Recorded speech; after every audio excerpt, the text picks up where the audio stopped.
आइए हम आगे बढ़ें। कल जैसे हम लोगों ने चिंतन किया था कि गीता में अनेक तरह का ज्ञान, संदेश, आदेश, उपदेश भगवान श्री कृष्ण ने दिया। वचन दिए कि बस तुम मेरी शरण में आओ, सर्वधर्मान परित्यज्य माम एकम शरणम व्रज, और सारी चीजें छोड़ो, बस एक मेरी शरण ग्रहण करो। मैं तुम्हारे समस्त दुखों का अंत करूंगा। भगवान ने यह भी कहा कि तुम कितने भी पापी हो, पापियों से भी बढ़कर पापी हो। इस बात को भूल जाओ कि तुम क्या थे। अगर तुम्हारी जिंदगी में भक्ति का, ज्ञान का उजाला हुआ है और तुमने कुछ कदम इधर रख दिए हैं, मेरे शरणागत हो गए हो, तो फिर निश्चित रूप से तुम्हारे जीवन का सूरज उग आया है, तुम्हारे जीवन में प्रकाश होगा और तुम पूरी तरह बदल जाओगे। तुम्हारा कृष्ण पक्ष शुक्ल पक्ष में बदल जाएगा। तुम आओ तो सही, कोशिश तो करो। इसलिए भगवान को समर्पित हो जाएं। गीता इसलिए कर्तव्य की दीक्षा देने के साथ में शरणागति देती है, ज्ञान की भिक्षा देती है, समत्व योग सिखाती है। तो गीता के संबंध में आप सबने जाना, और ये भी जान लीजिए कि ये 18 अध्यायों की गीता है, 700 श्लोक हैं। 6 अध्याय इस तरह से हैं कि पहले कर्म योग है और फिर भक्ति योग। आखिर के जो 6 अध्याय हैं वह ज्ञान योग है। तो हमारा ये भक्ति सत्संग चल रहा है। इस भक्ति सत्संग में आप 12वें अध्याय से देखिए, भगवान ने जहां ये समझाया, लोग जानने के लिए उत्सुक होते हैं कि भगवान को पाने का सही मार्ग क्या है। भगवान ने, श्री कृष्ण ने इस मार्ग को समझाने के लिए यह भी कहा कि तुम्हारे मन में एक प्रश्न आता है कि सगुण उपासना करें या निर्गुण उपासना करें, सगुण साकार की तरफ जाएं, निर्गुण निराकार की तरफ जाएं, कौन सा रास्ता ठीक रहेगा? ज्ञान योग ठीक, भक्ति योग ठीक, कर्म योग ठीक, क्या किया जाए? देखा जाए तो प्रत्येक के स्वभाव को ध्यान में रखकर भगवान श्री कृष्ण ने प्रयोग बताए। जिसका जैसा स्वभाव है उसके अनुरूप भगवान ने उसको ध्यान में रख करके बहुत सारी ऐसी चीजें बताई हैं जिनको हम अपना कर अपना कल्याण कर सकते हैं। लेकिन ये बात ध्यान रखने की है कि थोड़ा सा आत्मचिंतन करते हुए पहले तो ये जानने की चेष्टा की जाए कि हमारी वृत्ति कैसी है, हम किस तरफ चलने के लिए बने हैं, कैसा स्वभाव है। मतलब मैं ऐसे समझा देता हूं आपको। कुछ लोग होते हैं जिनको ये लगता है कि देखिए हम ध्यान व्यान तो हमसे होगा नहीं, हमसे तो सेवा करा लीजिए आप, उसमें हमारा मन लगता है। भगवान कहते हैं फिर कर्मयोग अपनाओ। कुछ कहते हैं ध्यान तो नहीं लेकिन भजन पूजन जरूर कर लेंगे, कर्म कांड वगैरह कर लेंगे। भगवान कहते हैं कर्म कांड से, यज्ञ से तुम शुरुआत करो, लेकिन इस बात का ध्यान रखना कि प्रत्येक चीज में तुमने अपने मन को जोड़ना है और खो जाना है और मुझे समर्पित हो जाना। तो तुम्हारा प्रत्येक कार्य में निमग्न होना, डूब जाना, उसमें पूरी तरह लग जाना, वही स्थिति घटेगी जब तुम खुद से बेखबर हो जाओगे। जो बंदा खुद ही से जुदा हो गया, खुदा की कसम बस खुदा हो गया। अपनी मैं से अलग हटो, अपने आपे को भूलो। जैसे ही आप अपने स्वरूप को भूल जाते हैं, अपनी मैं को खो बैठते हैं, बस वहीं से आपके अंदर ब्रह्मवित्त वाली स्थिति आ जाती है। ब्रह्मवित्त ब्रह्मेव भवति, वो ब्रह्म स्वरूप होने लगता है, उसके अंदर तरंगे आने लग जाती हैं। दिए के साथ जलता हुआ दूसरा जो पूजा हुआ दिया था, जैसे वो उससे मिल जाता है तो थोड़ी देर में देखते हैं उसमें भी वही ज्योति आ जाती है, दोनों एक जैसे हो जाते हैं। बस यही एक बात ध्यान रखने की है कि जैसे आप अपनी मैं को खो बैठेंगे, यज्ञ करो, लेकिन यज्ञ करते हुए, कर्म कांड करते हुए, पूजा करते हुए, भगवान को भोग लगाते हुए, षोडशोपचार विधि से पूजन करते करते आप उसमें खो जाइए। और वो तरीका क्या होता है? आप जिस समय भगवान को कुमकुम अर्पित करें, तो कुमकुम में सबसे पहले ये देखिए कि ये है क्या चीज, बनी कैसे। नियम तो यही है कि जो रहीम ने कहा ना, हल्दी और हल्का सा चूना दोनों मिलाया गया तो एक दूसरा रंग खड़ा हो गया। जो हल्दी जर्दी तजे, पीलापन छोड़े, और तजे सफेदी चून, और चूना जो है अपनी सफेदी छोड़ दे। प्रीति वही सराहिए, मिले हो तरंग दून। बस उसी प्रेम को सराहा जाता है कि जिसके मिलने से प्रेम दुगना हो जाए। तो मतलब कुमकुम क्या हुआ? प्रेम। और कौन सा रंग है ये? वही रंग है जो आपके खून का रंग है, जो सब मनुष्यों के, प्राणियों के अंदर बहने वाला रक्त, लाल खून। उसी को तो, अपने आपे को आदमी बहुत प्यार करता है।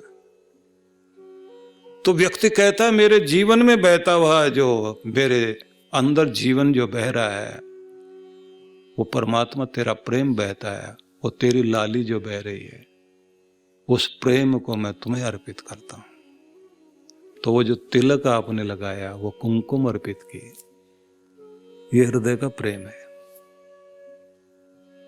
उसके बाद कहते हैं तुम थोड़े से अक्षत चावल लगाओ। अब उसकी क्या जरूरत है? प्रेम पर अर्पित कर दिया तो अब ये क्या चीज है? और प्रेम अर्पित कैसे होता है? हृदय से होता है। इसलिए जब दोनों हाथ जुड़ेंगे तो दोनों हाथ हृदय से जरूर लगेंगे, ये ध्यान रखना। दोनों हाथ ऐसे जोड़िए और हृदय से लगाइए, और फिर थोड़ी सी गर्दन झुकाइए। दिल, दिमाग और हाथों की ताकत, जिसमें आप मैं कहते हैं, वो सब जुड़ गया, सिर झुक गया।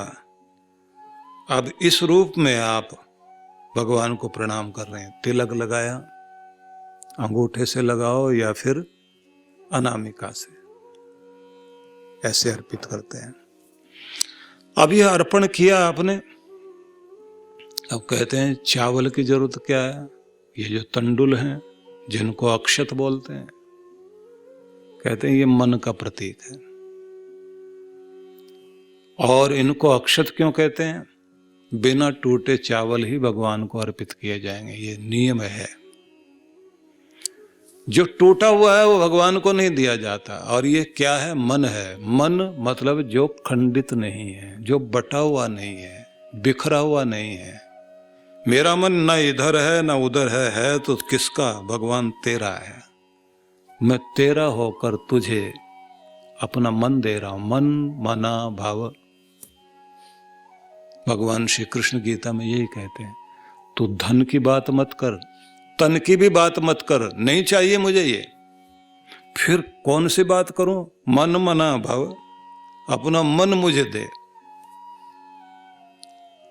ये मन तूने जो संसार में लगा रखा है ना, कितने कमाल के लोग होते हैं, अगर पूजा भी कर रहे हैं तो ऐसी जगह खड़े होते हैं मंदिर में, सीढ़ियों पर, कि जल्दी से पूजा करें, निकलें और जाएं। और जूते उतारे हैं तो एक बार भगवान की तरफ देखते हैं, एक बार जूते की तरफ देखते हैं, कोई लेके ना भाग जाए। तो समदर्शी होकर बराबर देख रहा है आदमी, जूता भगवान, जूता भगवान। अब दोनों आप देख रहे हो तो आप पूजा कर रहे हो क्या? और आपने ज्यादा ध्यान उधर लगा दिया तो कोई जूता लेके चला जाएगा और परेशानी। और वो भी कमाल के लोग होते हैं जो भगवान के दर पर आकर जहां से कृपा मांगनी चाहिए वो अपनी किस्मत में जूते लेके जाते हैं कि लाए तो भगवान के दरबार से क्या, पहले किस्मत पर जूते पड़े हुए हैं, तुम और किस्मत पे जूते डाल रहे हो। एक ही तो जगह है जहां पर जाकर ना अकड़ चाहिए, ना कोई पकड़ चाहिए, ना कोई छल चाहिए, ना कपट चाहिए, जहां निर्मल होकर जाया जाता है। एक ही तो दर होता है जहां शीश झुकाए जाते हैं। झुको है हजरत तालिब दरे हबीब है, ये प्यारे का स्थान है। झुको है हजरत तालिब दरे हबीब है, यही है वो दर जहां सर झुकाए जाते हैं। यहां अकड़ की बात नहीं चलती, यहां तो सिर झुकाना पड़ता है। जितना झुकोगे उतना पाओगे। तो इसलिए पहले आप कुछ भी तिलक भी लगा रहे हो, कर्म कांड की कोई भी विधि कर रहे हो, नारियल चढ़ाने लगे हो तो ये इंसान का सिर जो है नारियल है। ये उसमें 2 आंखें बनी हुई हैं नारियल में, एक नासिका वाला भाग बना हुआ है।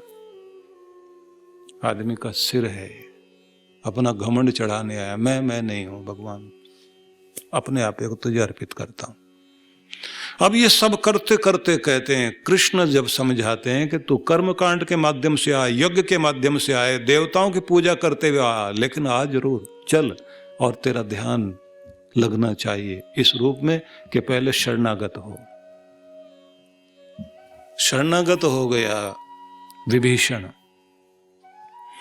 भाई से लात खाई थी, अगर लात ना खाता उसी की चिरोरी कर लेता, थोड़ी तारीफ वारीफ करके वहां बैठ जाता तो वहां पर जो है मंत्री संतरी बन के बैठा रहता। लेकिन चुनाव करने का मौका सबके पास होता है। तुम कुछ बड़ा चुनना चाहते हो तो कुछ छोटा तो छोड़ना पड़ेगा, पहले स्टेशन त्यागने पड़ेंगे, तभी तो जाके बड़ा मिलेगा आपको। उसने कहा कि मुझे अधर्म नहीं चाहिए, चाहिए तो धर्म चाहिए। आराम नहीं चाहिए, राम चाहिए। अब आराम वाला जीवन जो है, कंफर्ट जोन में हर कोई बैठा हुआ होता है, उसकी कोशिश यही होती है अपने कंफर्ट से बाहर ना आया जाए। मुश्किल में कौन पड़ना चाहता है, यही ठीक है।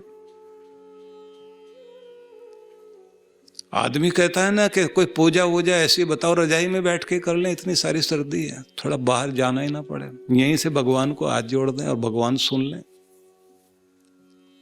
आदमी तो ये सोचता है भगवान जी वही रजाई में आके कहें बोल तुझे और क्या चाहिए, कहे तो एक रजाई और दे दो। जीवन में किसी को भी अगर कंफर्ट जोन में बैठा रह गया तो बस आप उसी दायरे में रह जाओगे, बाहर नहीं जा पाओगे। बाहर तो आना पड़ेगा, आपको मेहनत तो करनी पड़ेगी। बिना परिश्रम किए तो आप कुछ भी नहीं पा सकते, कुछ पहला छोड़ना पड़ेगा तब कुछ होगा। इसलिए विभीषण ने त्यागा भाई का घर, सोने की लंका, शरणागत हो गया राम का, और वहां रहकर राम काज में लग गया। नहीं चाहता कि उसे राज मिले, बस ये चाहता था कि मेरे अपनों का भला हो, मेरे देश का भला हो, मेरे समाज का भला हो। और ये सोचने का परिणाम ये हुआ कि उसने राजपाट उसे मिला और दोबारा लंका को बसाया, लंका को चलाया, और चलाए नहीं, धर्म स्थापित किया, भक्ति स्थापित की। एक गलत प्रक्रिया में चलते हुए लोगों को, अन्याय और अत्याचार में जीते हुए लोगों को धर्म दिया। चुनाव करने का अधिकार आपके पास में है। एक तरफ कंस है, एक तरफ कृष्ण है, एक तरफ रावण है, एक तरफ राम है। कौन सी सेना में भर्ती होना ये तो आपको देखना है। चुनाव करने का मौका तो अर्जुन के पास भी था, इसलिए चुने, भगवान सुबुद्धि दे। तो जब आप किसी भी तरह से, जैसे भगवान कहते हैं कि जो मेरी शरणागत हो जाए, यज्ञ करे या सेवा करे, करते करते उसमें भी ध्यान तुम्हारा प्रभु की तरफ ही होना चाहिए। तुम उससे जुड़ जाओ, उसमें खो जाओ, तो तुम्हारा ध्यान घटित हो जाएगा। इसलिए विद्यार्थी को कहा जाता है कि पढ़ो लेकिन ध्यान से, चलो लेकिन ध्यान से, खाओ लेकिन ध्यान से। हर चीज में ध्यान है। बड़ा कठिन लगता है सबको ध्यान, लेकिन मैं जब बुलाता हूं ना कि आप करो, आप आइए, तो थोड़े दिनों के बाद करते करते करते करते वो कहते हैं ये तो बहुत आसान है और इससे तो बड़ा कुछ मिलता है। एक तो अशांति चली जाती है, एकाग्रता बनने लग जाती है, चेहरे पर मुस्कुराहट आने लग जाती, भगवान की कृपा मिलने लग जाती, भाग्य अनुकूल होने लग जाता है। खुद से जो मैं खुद को खो बैठा था, अब खुद को पा रहा हूं। पहले दुनिया के पीछे भागते थे, अब दुनिया पीछे भागती है, क्योंकि दुनिया के मालिक की तरफ चल पड़े तो सब कृपा होने लग गई। तो चाहे आप कर्म करने के लिए उत्सुक होते हैं, आप कहते हैं हम तो कर्म योगी व्यक्ति हैं, हमें जो है और चीजें पसंद नहीं आती, तो आप सेवा के माध्यम से भगवान की तरफ चलिए, लेकिन उसमें भी खो जाना पड़ेगा आपको। भाई कन्हैया थे ना, गुरु गोविंद सिंह जी के समय के युद्ध में वो शामिल थे, और काम उनको क्या मिला था? घायल सैनिकों को पानी पिलाते थे। अब सबको पानी पिलाते पिलाते उन्होंने जो है, दुश्मन जिधर गिरे पड़े थे तो उधर किसी ने पानी मांगा, वहां भी पिला दिया। तो अपने सैनिकों ने जाकर के 10वीं पातशाही गुरु गोविंद सिंह जी महाराज के सामने जाकर फरियाद की, महाराज ये तो दुश्मन को पानी पिला रहा। बुलाया गया उसको, वो तू क्या कर रहा है भाई? वहां भी चला गया था क्या? वहां भी पानी पिला के आया। बोले मुझे तो ये सीमा ही नहीं दिखाई दे रही कि इधर है या उधर है। गुरु महाराज मुझे तो सब में आपका रूप दिखाई दे रहा है, और मुझे लग रहा है कि हर किसी को आपके प्यार की जरूरत है, हर किसी को जो तड़पता हुआ है। मैं पानी पिलाने वाला कौन? मेरे गुरुदेव के हाथ पानी पिला रहे। मरते हुए के, जाते हुए, दुनिया से विदाई लेते हुए को 2 बूंद आपके नाम से मिल रही, उसका कल्याण हो रहा। मुझे तो दिखाई भी नहीं देता, और मैं तो हूं ही नहीं, मैं तो आपका रूप हूं। जिससे सेवा में भी अपना भगवान और अपना गुरु दिखाई देने लग जाए, अपना धर्म दिखाई देने लग जाए, तो समझ लेना चाहिए उसका तो ध्यान खड़े खड़े लग गया।